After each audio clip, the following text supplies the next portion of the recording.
responders for the Rizal Earthquake Operational Period Briefing covered for the operational period 17 September 20XX, 600 hours to 1800 hours.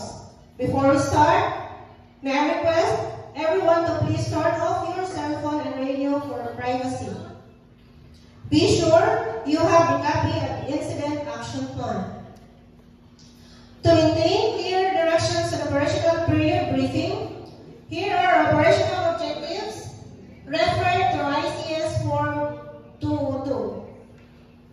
To give the current situation updates, let's hear our Operations Section Chief, Sir Winnie.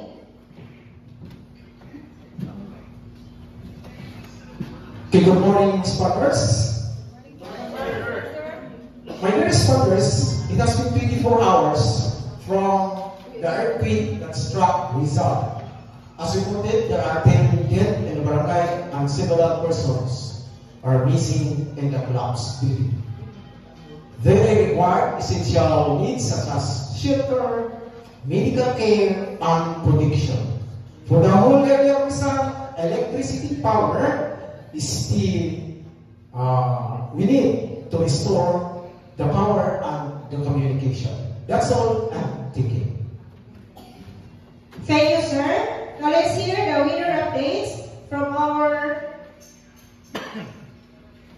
meteorologist, Sir Marjorie. Good morning, responders. Updates from our weather this morning. The weather is very winds 7 kilometers out of the southwest and temperature 20 degrees Celsius. That's all. Thank you. Thank you, sir. Updates from Feebles. Mama Lim.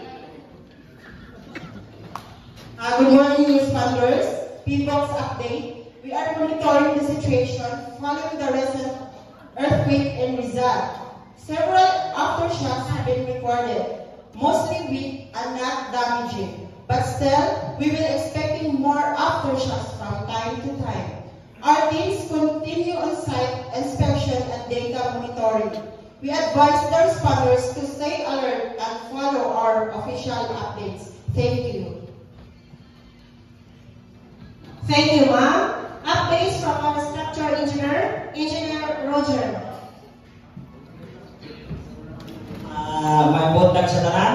Ako si Engineer Roger Brocan, structural engineer. Giawhag ang tanan nga dili sa maghilahilan sa pagsulod sa affected area sa Rizal